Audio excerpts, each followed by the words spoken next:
Olá, sou Yakov. Fiquei preso pelo maníaco de Zaporozhye, Sergei Tikash, por 8 anos, 3 meses e 21 dias. O maníaco pelo qual fui condenado se chama Sergei Tikash. Isso continuou com ele por acho mais de 20 anos. Ele teve mais de 30 vítimas. Fui acusado de assassinato e estupro da minha sobrinha. Ela tinha 9 anos, estudava com a mesma professora do ensino fundamental onde eu também estudei. Eu costumava visitá-la nas aulas depois das minhas próprias aulas. E assim nos vimos. A diferença de idade fazia com que eu tivesse meus interesses e ela os dela, mas bom, era basicamente isso. Oi, como vai? Tudo bem?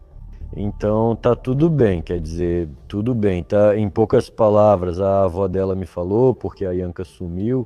Foi à noite, né, por volta das 8 ou 9 horas, ajudei a procurar e também falei em que região, talvez a gente olhe, talvez a gente procure. Ela foi encontrada lá. Bem, tinha uma diferença de mais ou menos meio quilómetro entre onde eu imaginava e onde ela foi encontrada. Naquela época eu tinha 14 anos, estudava na 8ª série. Me prenderam no geral em 16 de outubro de 2002 durante a aula de inglês, era a 6ª aula. Chegaram lá 2 policiais, entraram na sala junto com a diretora e pediram para eu ir com eles até a delegacia, dizendo que era só para me fazerem algumas perguntas. Como eu não tinha nada a esconder, mas não tinha motivo para me esconder, porque eu não sentia que tinha feito nada de errado. Eu pensei, sim, sem problema, vamos. E assim, no dia 16 de outubro, eu fui levado e só saí no começo de 2011. Me levaram, colocaram algemas, assinei o papel de detenção, fui acusado disso e daquilo. E aí começou toda essa confusão, 3 dias lá, das 8, digamos, até as 5 ou 6 horas. Aí todo mundo ia embora. O policial começava a agir, balançava a arma, pegou num jornal, fez um chapéu e escreveu idiota. E aí, resumindo, começou a fazer todo tipo de coisa ruim, chutando e batendo com as mãos, talvez no rosto, talvez em qualquer lugar que desse. Hoje eu falo disso brincando, mas antes não era assim. Eles queriam que eu confessasse, tipo, confessa, conta como você fez isso, né? O que você fez, como você matou, onde você matou, o que fez depois, como foi, como levou. E a confissão eu escrevi sozinho. Já no 3º dia, eles diziam que iam soltar um drogado lá e que iam matar seus pais, esfaquear, bater neles e coisas assim. É isso, eu fiquei um pouco, como posso dizer bem, fiquei nervoso, fiquei um pouco tenso com isso. E aí eu já disse, tudo bem, eu vou escrever tudo. Eu escrevi essa confissão, eu escrevi tipo uma história, né? Uma confissão de culpa.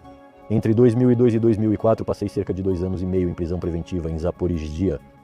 Os primeiros 8 meses antes do julgamento, ainda antes disso, bem, quando eu estava na fase de investigação,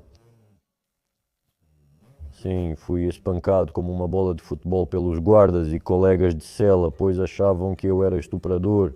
Eu dizia, como assim eu não sou culpado? Como pode ser isso? Mas na prisão todos dizem que não são culpados. Com uma colher entre os dedos, fiquei com algumas cicatrizes. Eles prendiam a colher aqui assim, entre os dedos, e puxavam a colher por causa do que tipo eu teria feito. Na penúltima audiência todos, inclusive eu e o advogado, esperávamos uma sentença de absolvição. E aí algo deu errado, né? No dia 24, de repente algo deu errado, algo mudou, não sei o que foi. Sim, o mundo provavelmente virou de cabeça para baixo e no fim recebi a sentença. Enfim, até o pescoço, tá 15 anos.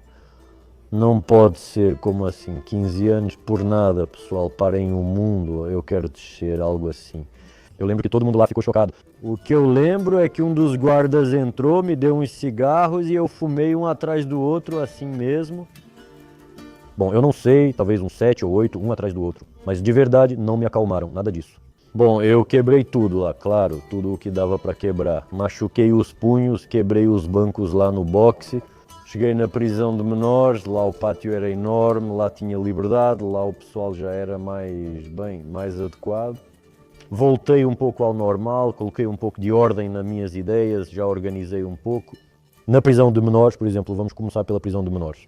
Comecei a me apresentar lá e participei 2 vezes do festival Chervona Kalina realizado no dia de portas abertas. Meus pais vinham e eu estava lá, bom, eu meio que me apresentava, tocava violão, infância. Contavam várias piadas engraçadas lá, ou seja, eu participava de tudo isso. Esse hobby me ajudou e naquela época eu recebia incentivos. Enfim, fui transferido para a ala dos adultos. No início não entendi onde estava, depois percebi que na ala dos adultos era mais difícil, pois as regras já eram diferentes. Na prisão, quem comete esse crime geralmente não é respeitado?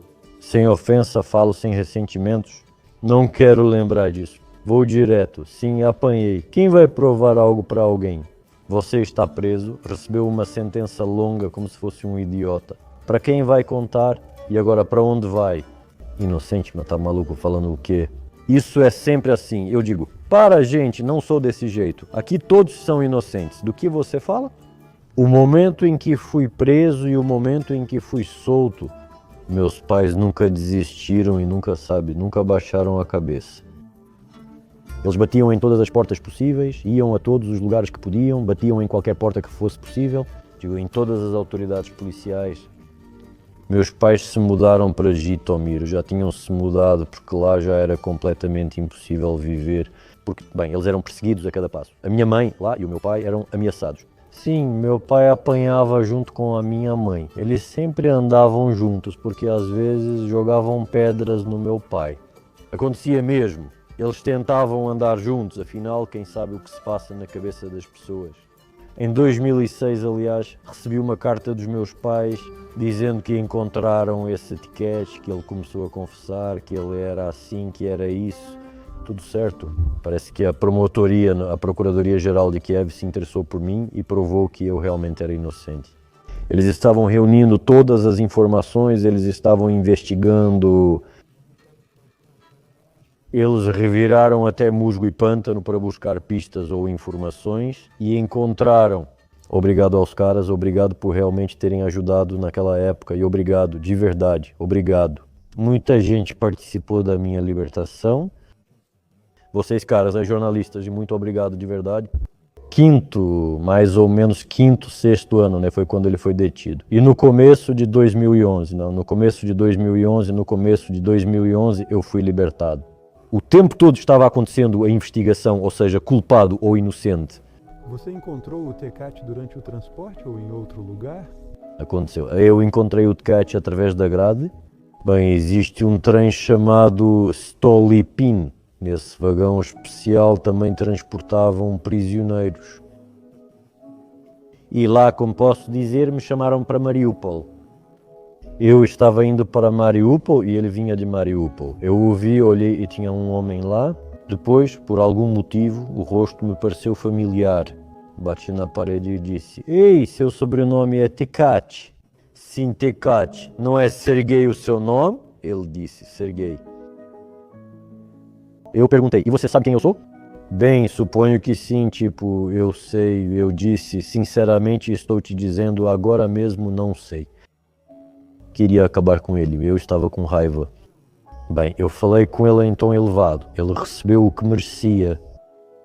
Sobre os falecidos, ou não se fala ou se fala bem? Eu nem falo sobre ele. Sim, ele já se foi, já saiu. Como você ficou sabendo da absolvição? Em 2010, no ano de 2010, eu comecei a trabalhar lá. Como se chama? Antes, talvez você se lembre, havia um programa chamado Mãos Habilidosas. Bem, eu fazia esse tipo de coisa lá, construía barquinhos. O chefe de equipe me chama. Não é segredo que em lugares remotos existe comunicação. Minha mãe mandou dizer que é isso mesmo, assim e assim.